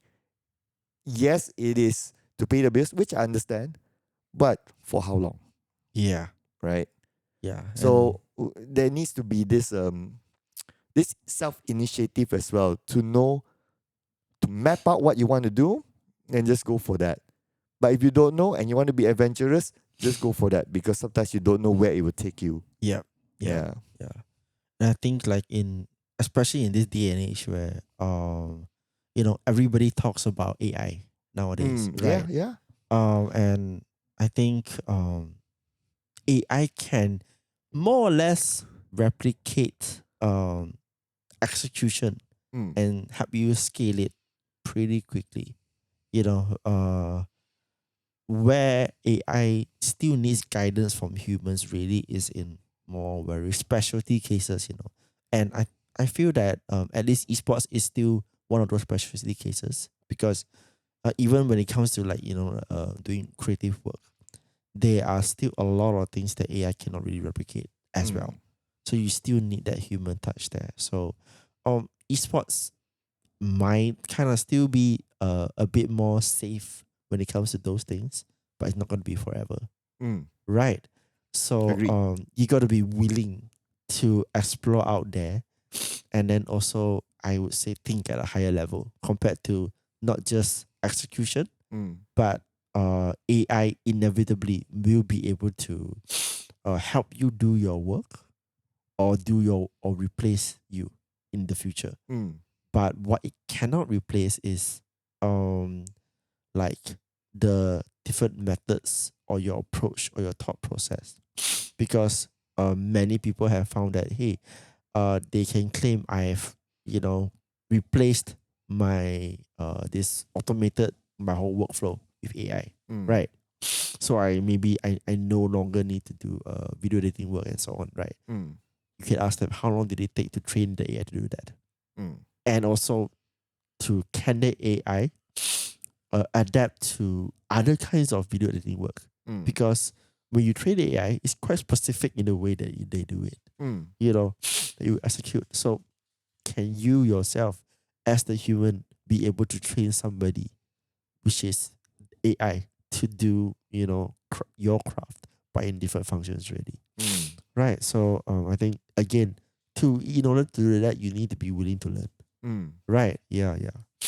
Um, Yep. And I think, well, there will be a separate debate for AI in education yeah. or with students, or yep. But there's also a different debate of AI with working people. And AI with working people, I'm absolutely all in. So quoting an example from one of my friends, Ikwan. So he works in a software development environment. So there was one day, so he shared this story to me, lah, right? That some of his staff, there was this one staff of his that does not want to use AI to do some coding stuff, lah, right? So he ends up just doing it for on himself, and then Ikwan said, "Why not use AI to help you out?" He says, "You know, if I let AI do my job, then you might as well fire me, Right. right?" But then Ikwa says, no, you use AI to do whatever job that you are doing now that AI can help you, and they have their thing, like their technical thing. AI can help you. Just use it so that you free up yourself to do other stuff. Yeah. And he can clearly say that there are other stuff that you can do. It's just that you might not see it because you are so bogged down doing that one thing only, and you fail to see the other things that you can do to add more value. So you let AI do the simple stuff that is probably time, just because it's time consuming. Yeah. You let it do that. You do the more strategic stuff, complex stuff, or maybe you do something that, or you learn something new that helps you to advance your career. So this is the evolution that needs to move as well. So same goes for like what you said. If there's any things that can be done faster in esports that AI can help in their respective function, so be it. Don't be ashamed to say that AI is going to replace my job. It is, AI is going to come in no matter what. You will need to readapt yourself to do the bigger things. And what better to start than let AI just do your job? Then you will figure out what you can do else from there onwards. If not, you're still stuck there. At some point, AI will come in no matter what. And that time you're like, oh, it's too late for me. Yeah. You know, all this kind of talk about, automation, AI, replacing the work that we do, it brings me to what I feel that is also really key to remember that's needed in the workplace itself. Right. Which is? Which is, in the end of the day, you are working with people. And for me, one of the really important skills to foster, right? Especially as esports is going to this more, I would say, matured stage, right? You are going to places where you need to make a lot more slower and informed decisions. You're going into a place where the investments and the money that's been poured into the industry need to be much more sound, and then the execution also needs to be a lot more solid. And all of this work, right, it's going to be done by people. And right now we are in this place where, there's, of course, everybody says that it's horrible to work with like Gen Zs and so on, because there's so many generations across the board happening right now. But in the end of the day, that these are all people, right? So one of the really key skills you gotta have, I feel, is how do you work with different types of people, be it generations, be it departments, be it so on. And especially I find that in esports, why it's even more important, right? It's because you have so many different, I would say, technical expertise when it comes to esports. For example, you have your broadcast crew, very technical in terms of the equipment and the software that they set up. You have the tournament marshals, technical work there as well. And then, then you have your people who are like events specialists there as well. So how do you run those things? And then you have your creative people. Then you have other departments that, just do your administrative, logistics, finance, and so on. Right. Then you have your marketing people as well. And all of these different departments, technically, they all kind of have their own internal language as well. And then it's really important to understand how do you work with them, not just inter-department, get them to communicate with each other, or you communicating with them, but also different generations that you work with. Like I think in the end of the day, different generations might have different pacing of work, or maybe different expectations, right? But it's really, in the end of the day, if let's say you are in right now you're in esports, you need to be in this place where you're going to be forced to work with people from every walk of life, right? And as the industry matures more, these are going to be people who are even more better expertise, even more better, higher skills, and so on, right? It's really important to know how to just communicate. Right. I guess as our, perhaps we can put it as our last discussion for this episode, is that what do you think are the key skills coming in the future for esports? If I were to put it, I mean, essentially it's people management. Okay. That's number one. And then the other one is definitely like the willingness to learn also, right? I would So it say was the same as my answer. it's not number two. It's really those two. Right. Because in the end, it's like I feel esports will continue to change, and then people also will continue to come in and change and then evolve. There'll be different walks of life and so on, and it's probably going to become, I feel like, a smaller world out there. Meaning like companies might start to adopt like, hey, I just need one global team to handle everything right now.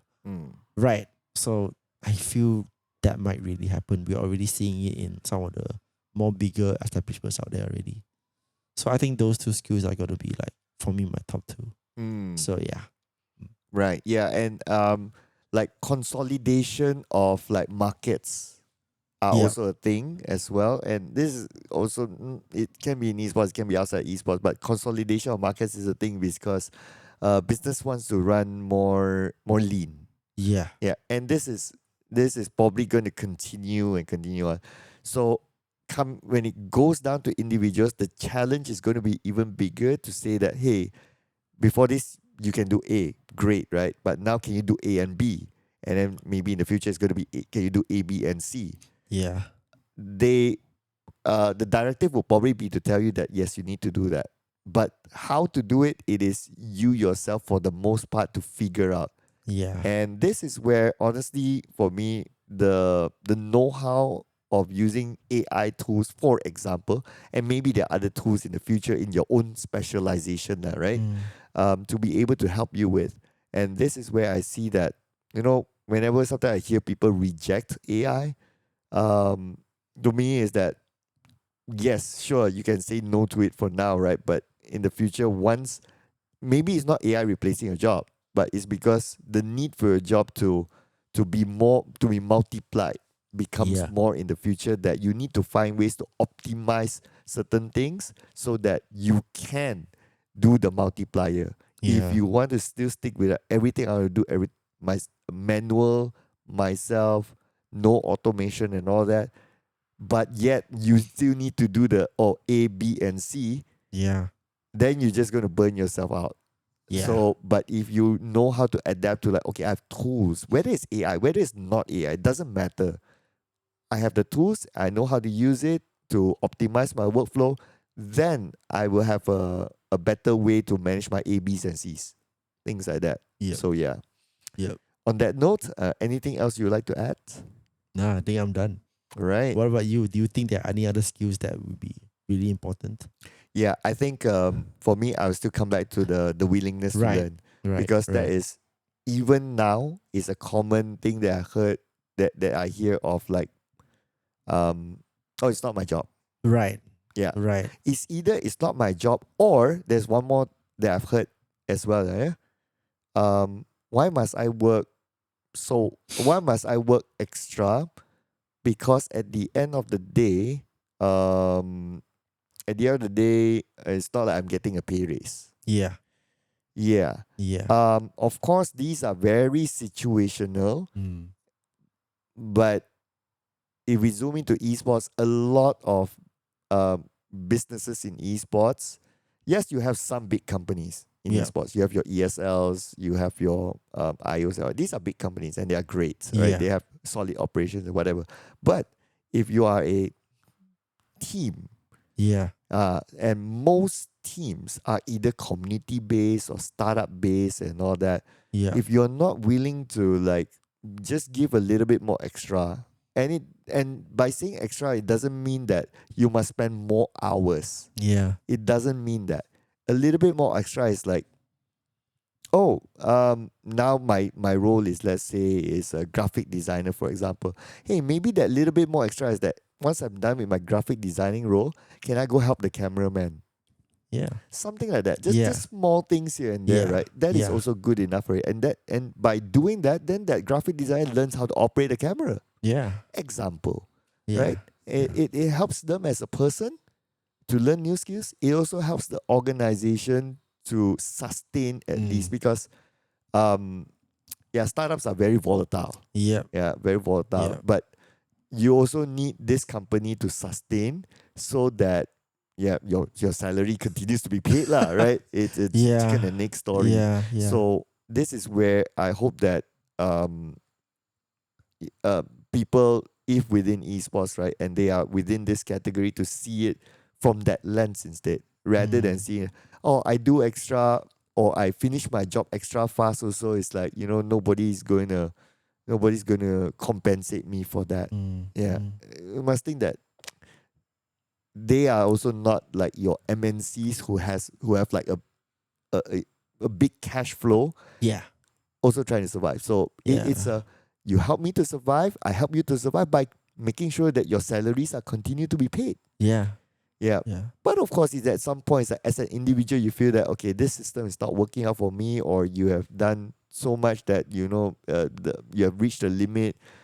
Company can no longer give you the help you to achieve the goals that you want. By all means, there are a lot of options out there. Yeah. But remember, by that time, you would have learned all that skill sets that you can transfer anywhere that you want to go. Yeah. Yeah. And I think sometimes it's about like, you gotta invest before to learn something and level up. Correct. Right? So sometimes it's about where do you get that time and place to invest in. Right? Yes. Yep. So that's a lot of takeaway from that. So hopefully you guys enjoyed this episode of Podcast Tak Berlesen. And if you have any of your career cloudiness, no pun intended, do leave it in the comment section, and perhaps we can talk about it in the next episode. Thank you so much for watching. Like, share, subscribe. See you guys next time.